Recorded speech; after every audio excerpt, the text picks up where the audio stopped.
Hello friends, स्वागत है आपका एक बार फिर से आपके अपने लीगल चैनल सोच पर प्रहार में। मैं हूं एडवोकेट सनी शर्मा। और दोस्तों, आज की इस वीडियो में कोर्ट का एक प्रैक्टिकल एक्सपीरियंस मैं आपके सामने रखने वाला हूं। दोस्तों, कोर्ट के प्रैक्टिकल एक्सपीरियंस ही हमको सब कुछ सिखाते हैं, हम एडवोकेट्स को भी और जो क्लाइंट्स होते हैं उनको भी, एक कॉमन मैन को भी। क्योंकि कॉमन मैन को पता नहीं होता कि हमें कोर्ट में क्या करना है, कैसे अपनी बात को रखना है, और बहुत सारी चीजें होती हैं।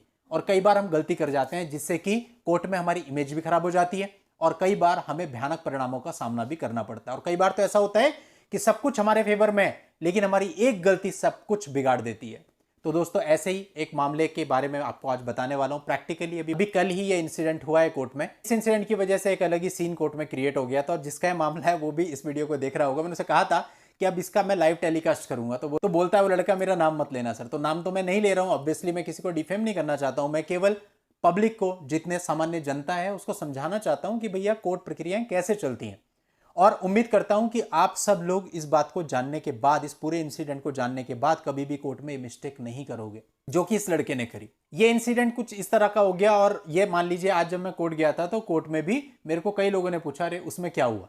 तो मतलब आप सोचिए कि किस तरह का इंसिडेंट रहा होगा। तो दोस्तों, ये हस्बैंड की एक गलती थी जिसको हस्बैंड ने भी बाद में माना, कई बार उसने मुझसे सॉरी भी कहा। अब दोस्तों मैं बताता हूं कि ये क्या हुआ। देखिए दोस्तों, हमारे एक केस में दो फाइलें एक ही दिन पे लगी हुई थी। एक थी सेक्शन 13 डाइवोर्स की फाइल और एक थी सेक्शन 125 सीआरपीसी। दोनों ही मामलों में वाइफ का क्रॉस होना था। अब दोस्तों, क्रॉस पर ये फाइल लगी, इसमें क्रॉस हुआ। क्रॉस बहुत अच्छा हुआ, हमारे फेवर में हुआ और सारी चीजें हमारे फेवर में थी। इवन वो लड़का भी बहुत खुश था। अब दोस्तों, इस मामले में ऐसा था कि हस्बैंड पर मेंटेनेंस का ऑर्डर हो चुका था और लगभग 1 लाख रुपए का एरियर था। अब जब हमारी क्रॉस पूरी हो गई तो हमको कोर्ट ने कहा कि लंच के बाद हम बाकी की इसमें आगे की कार्रवाई को सुनते हैं। अब लंच के बाद जो अपोजिंग काउंसिल थे उन्होंने एक एप्लीकेशन लगाई कि भाई हमारा 1 लाख रुपए रुका हुआ है, पहले आप ये दिलवा दें, उसके बाद जो प्रोसीडिंग होगी वो आगे बढ़ जाएगी। अब दोस्तों, यहां पर कोर्ट के सामने हमने ये दलील रखी कि भाई हम आज यहां पे आए हैं, अब तक हमारे पास इनका पुराना अकाउंट नंबर था, हम उसमें डाल रहे थे, ट्रांजेक्शन फेल्ड हो रही थी।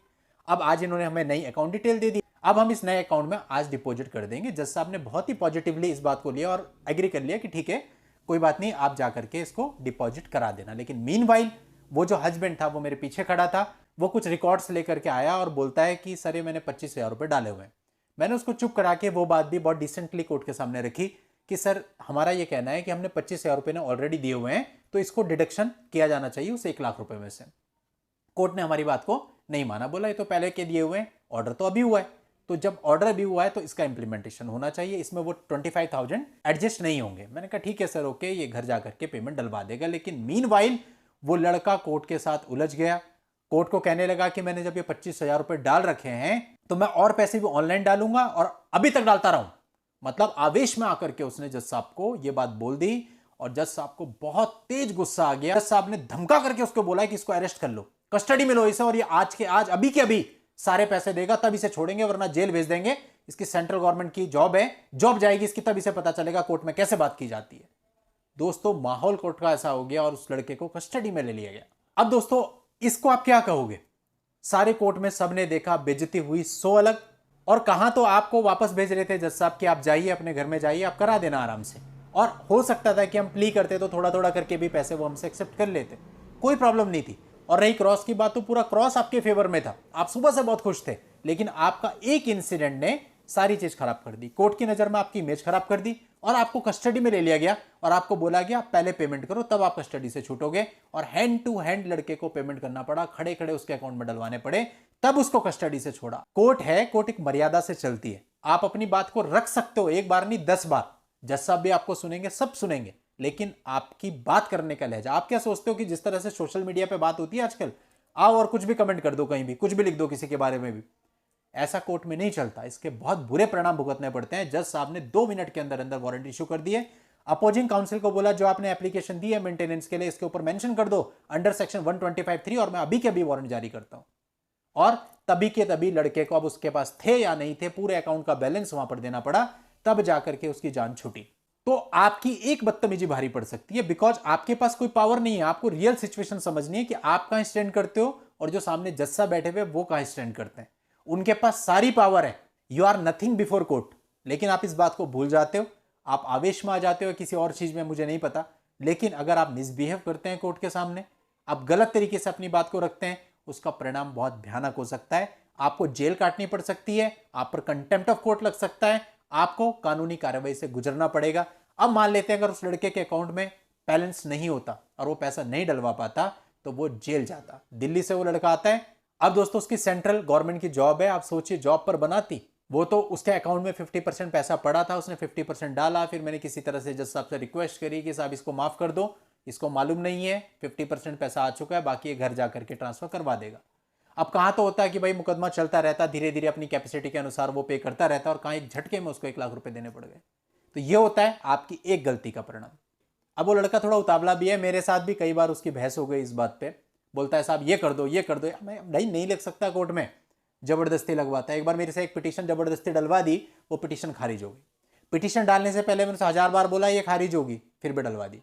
तो इस तरह का नेचर आपको नहीं रखना चाहिए, क्योंकि दोस्तों यदि आप इस तरह का नेचर रखोगे ना तो आपको बहुत बुरा होगा। क्योंकि एक वकील जो सालों से कोर्ट में प्रैक्टिस कर रहा है, उसको आप केवल कुछ गूगल की नॉलेज या यूट्यूब की नॉलेज से चैलेंज नहीं कर सकते, उसको पता है क्या होना है इसमें। तो उसको मैंने कई बार बोला भाई ये पिटीशन यहाँ पे मेंटेनेबल नहीं है, इसको मत डालो, ये खारिज होगी, वो खारिज हो गई। अब दोस्तों होता है क्या, देखो क्लाइंट से एक रिश्ता होता है। अब वो रिश्ता क्या है कि हम उसको डांट भी सकते हैं, उसको फटकार भी सकते हैं, उसको सब कुछ कर सकते हैं। इवन मैंने भी इस लड़के को कई बार फटकारा, लेकिन इन सब के बावजूद वो बहुत रिस्पेक्ट करता है, बहुत रिस्पेक्ट देता है। बहुत बड़ी बात होती है, क्योंकि हम कुछ भी करें, हम जैसे घर में होता है ना, अपने बच्चों को डांटते भी हैं, फटकारते भी हैं और कई बार बहुत कुछ करते हैं। इसी तरह से दोस्तों ये क्लाइंट का और हमारा रिलेशनशिप भी होता है। हम उसको कितना धमका लें, कितना डांट लें, लेकिन हम कोर्ट के अंदर कभी उसका बुरा नहीं चाह सकते। हमें कोर्ट के अंदर हमेशा उसको स्ट्रांग रख करके चलना है, लेकिन साथ ही क्लाइंट की भी जिम्मेदारी बनती है कि वो इस चीज में अपने वकील साहब का साथ दे, उनकी बात को माने। और दोस्तों हमारे अधिकतर क्लाइंट्स के साथ यही होता है कि रिलेशंस इस तरह के रहते हैं, बहुत फ्रेंडली रिलेशन रहते हैं, जहां पे हम उनको डांट भी सकें, जहां पे हम उनको फटकार भी सकें। कई बार ऐसा होता है कि सामने वाला क्लाइंट पैसा नहीं दे रहा होता आपका, तो पैसे के लिए भी हम कई बार धमका देते हैं, भाई पैसे दे, काम कर रहे हैं, पैसे नहीं देगा तो कैसे काम चलेगा, तो पैसे भी देता है। मतलब सारी डांट खा के, सारी फटकार खा के, फिर भी जो आदमी आपका है ना, वो दिल से आपका है।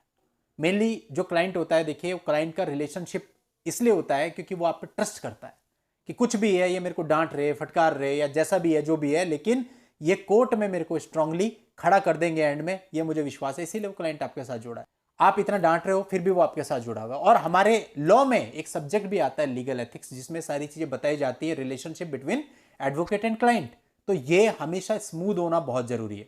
कुछ दोस्तों एक्सेप्शनल केस भी होते हैं, लेकिन अधिकतर केसेस में मैंने तो यही देखा है कि जो क्लाइंट रहते हैं उनके साथ बहुत अच्छे रिलेशन रहते हैं, वो लोग रिस्पेक्ट भी करते हैं और हम भी उन्हें अपना मानते हुए जैसा चाहे वैसा धमका लेते हैं, जैसा चाहे वैसा डांट लेते हैं। लेकिन अगेन फिर वो वापस आकर के हमसे वैसी बात करते हैं, वैसी रिस्पेक्ट देते हैं, तो बड़ा अच्छा फील होता है। जैसे एक बच्चा होता है ना, हम उसको कितना ही फटकार ले, डांट लें, फिर भी रात को वो अपने पेरेंट्स के पास आता है और उसी तरह से प्यार करने लग जाता है जैसे कि वो करता था, वो भूल जाता है उस डांट फटकार को। और ये होना भी चाहिए। अगर आपके मन में ईगो है, अब जैसे मैंने जो आपको इंसिडेंट बताया, इंसिडेंट होने के बाद मुझे बड़ा गुस्सा आया और उस समय पे जो मेरे हाथ में कागज पकड़े थे मैंने फेंक के मारे उसकी तरफ, मैंने कहा मजा आ गया, मिल गई शांति। लेकिन दोस्तों अब ये अगर वो उस चीज को अपनी ईगो पे लेगा तो फिर तो हम डांटना ही छोड़ देंगे, बोलना ही छोड़ देंगे, करता रहे जो कर रहा है। लेकिन बात वही है, इंसान वही है जो कि अपनी गलती को स्वीकार करे। अब उस लड़के ने देखा कि कितना कुछ हो गया उसकी बेवकूफ़ी की वजह से, तो उसने तब भी मुझे कहा कि सर मेरे से बहुत बड़ी गलती हो गई, आपने इतना अच्छा माहौल सुबह से कोर्ट में क्रिएट किया हुआ था और मैंने 2 मिनट के अंदर सब बिगाड़ दिया। उसके बाद घर जाके भी उसने व्हाट्सएप पे मुझे सॉरी के मैसेजेस किए, इवन मैंने उसको डांटा फटकारा उसके बाद भी। तो ये सब चीज़ें आपके साथ भी होनी चाहिए। सबसे बड़ा वही होता है जो अपनी गलती को एक्सेप्ट करता है, एडमिट करता है। इस भी दोस्तों ये बहुत इंपॉर्टेंट और दिलचस्प है, जिस दिन इसका जजमेंट आएगा, इस जजमेंट पर भी मैं वीडियो बनाऊंगा। 3 केसेज अभी ये टोटल हो चुके हैं, अभी ट्रायल चल रहा है, अपोजिट पार्टी की तरफ से इसमें एविडेंस वगैरह आने हैं, अभी इसमें और क्रॉस होने हैं, तो होने देते हैं पहले। उसके बाद फाइनली जब इसका कोई जजमेंट आएगा तब फिर हम उस पर आपके लिए एक प्रॉपर वीडियो लेके आएंगे, ताकि आपको सीखने को मिले और जिन भी लोगों के मामले की परिस्थितियां इस केस के इक्वल हो, वो लोग अपने अपने मामलों में इसको यूज करके इसका लाभ उठा सकें। चलिए दोस्तों, आज के इस वीडियो में इतना ही। नेक्स्ट वीडियो में नई लीगल जानकारी के साथ मैं आपसे फिर मिलता हूं। तब तक के लिए goodbye and thank you for watching. Take care.